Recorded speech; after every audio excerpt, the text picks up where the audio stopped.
It is Go Radio. My name is DJ Bonics, and my guest today is very sleepy. Her name is Kiana Lede. Yay! Welcome, Thanks, guys. Kiana Lede, welcome to the Twin Cities.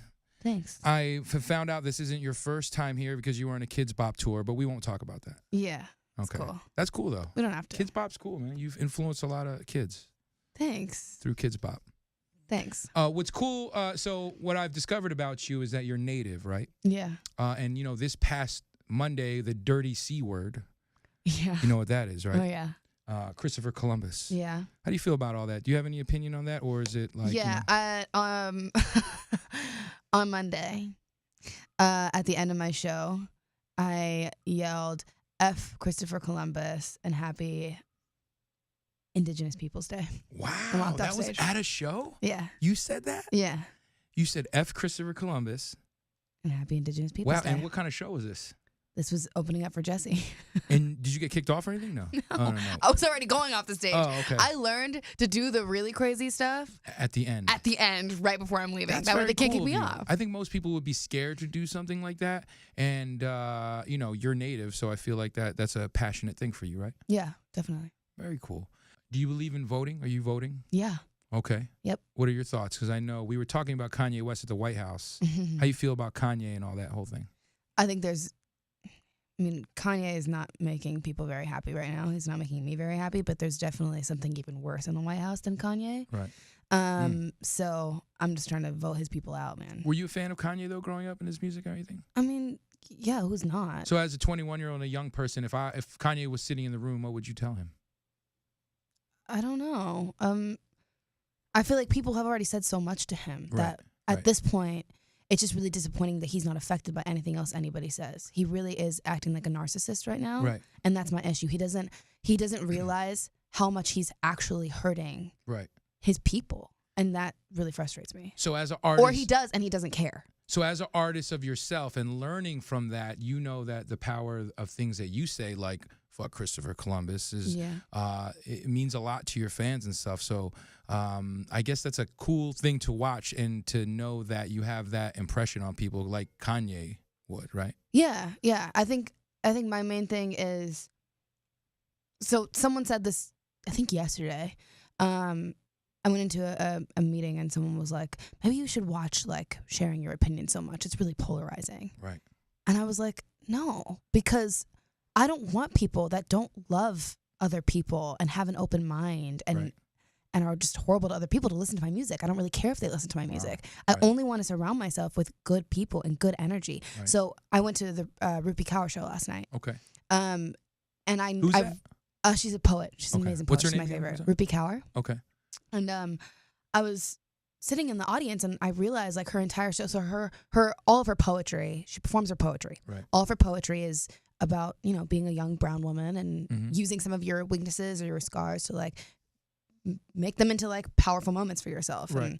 And just being a good person. And she's super left too. And I realized she talks a lot about her beliefs and her politics and whatever through her poetry. Right. And within that, she gets all of these amazing people that love Support everyone her, to come and support her at her shows. And the whole room was just filled with a good and warm energy. And that's all I could ask for. That's amazing. Sounds like, you know, you're at a very young age, you've have a lot to pull from as far as experiences. And I'm feeling the glow here from you. Yeah, very nice. So you're on tour, pretty big tour. Jessie J is pretty big shit. Oh, yeah, I love her. You know, one of UK's finest. Ro James is on the tour, who's a super dope, you know, artist and performer. I don't know. Did you see the robe he was wearing today? Was he wearing his poncho robe? Yeah, the Isaac You know Hayes what? joint. Fun fact. That is the only jacket he brought. So he's That's gonna be what he said. rocking He was like, that I didn't bring a every jacket. single day. Very nice. No, it's great though. So you probably don't really remember much from Minnesota, right? When you were here No. last time. Do you know anything about Minnesota at all? Like if hey, what do you know about Minnesota? What would you say? I know how people say Minnesota. Minnesota. All right. Yeah, Do you that's know a about fact. any famous people that are from Prince, Minnesota? right? Okay, Prince. Yeah. You feel his music, or are you a little too young for that? Yeah, I mean, I'm definitely influenced by my mom listened to Prince. My Right. managers both listen to Prince. They love him. They're Okay. pretty much like my uncles. Right. So I know Rose going to Paisley Park today. You thought about going there? You know what that is? no, what is Paisley Park is the studio that Prince built in Minnesota. See, Prince didn't want to move to LA or do any of that, so he built this multi-million-dollar facility where he could record and he can control everything. that? Ooh. And it's kind of like the mecca for a lot of people like Questloves and really deep music cats. So if you have time today or tomorrow, I think you should go check out Prince. And Yeah, maybe I'll you should definitely cover try and one of check his that out. songs at some point. That would be nice. amazing. What can we expect from your show on the ROSE tour? Great singing. I feel like everybody, not only myself but Ro and Jesse, it's just full of like amazing singers. And just a personal connection. I like to make a personal connection with the crowd. I like that, man. I think people will really like what you're giving off. The new single X is pretty cool. It's definitely a different take on an X song. Most X songs by a female usually "I hate you so much right now," but Which are also great. Which are also great. No lie. But why did you take this take of X of kind of being like, I don't want to be your ex? I felt like there was something really powerful in the sadness and sexiness of wanting to maybe still get together with the person that you were with because that's what you know. And also knowing you probably shouldn't do it. So it's kind of like a forbidden love kind of thing. Right. And you've been there a few times, I'm sure, right? Definitely been there, yeah. Any advice for young women out there and young people in general who may, like when I hear Juice WRLD's, Juice WRLD song, and it just sounds like kind of like teenage angst about heartbreak. And do you have any advice for like young people going through that for the first time? Because I think a lot of them take it to the extreme, like my world's over, like you're 15. Yeah, no, it definitely. But the thing is, you can't put a cap on love. Like no matter what age you're at, no cap. Pain is relative. Right. So if I'm 15 and all I've experienced is this one breakup, it's gonna feel like the end of the world. So that's what I'm saying. So can you like basically give some advice to young people that, hey, this isn't it. This is not the end of the world.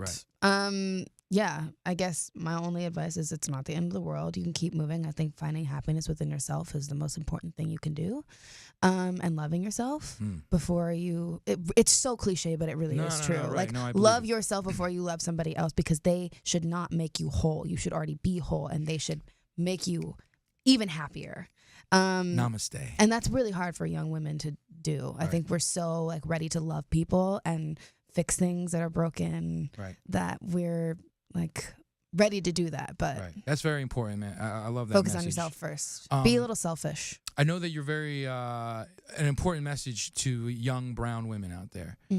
What is that message to them? In general? Yes, I mean, from reading some of your bios and some other stuff that, you feel very strongly about. It's young brown women are underrepresented. Yeah. For a young brown woman out there who wants to maybe find her fame or fortune or just come up in this world, what is your advice to her? I think my main advice is to just remember that you're cherished and you're loved.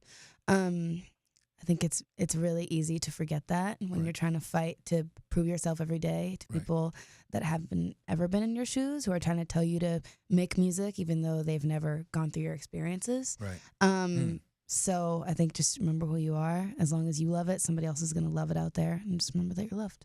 You're amazing. You're like way beyond your years. Thanks. Just letting you know that. Ladies and gentlemen, Kiana Lede in the Twin Cities for the Rose Tour with Jessie J and Ro James. Congratulations on all your success so far. And I think we'll be seeing a lot of you and hearing.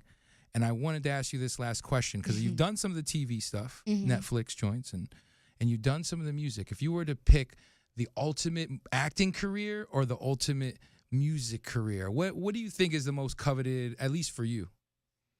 Like if you could be like the top actress or the top artist, what do you think you're going to pick? I think I would be the top artist. Okay. Music is my first love, so that's all we need to know. Top artist. Kiana Lede, everybody, make some noise. Thanks.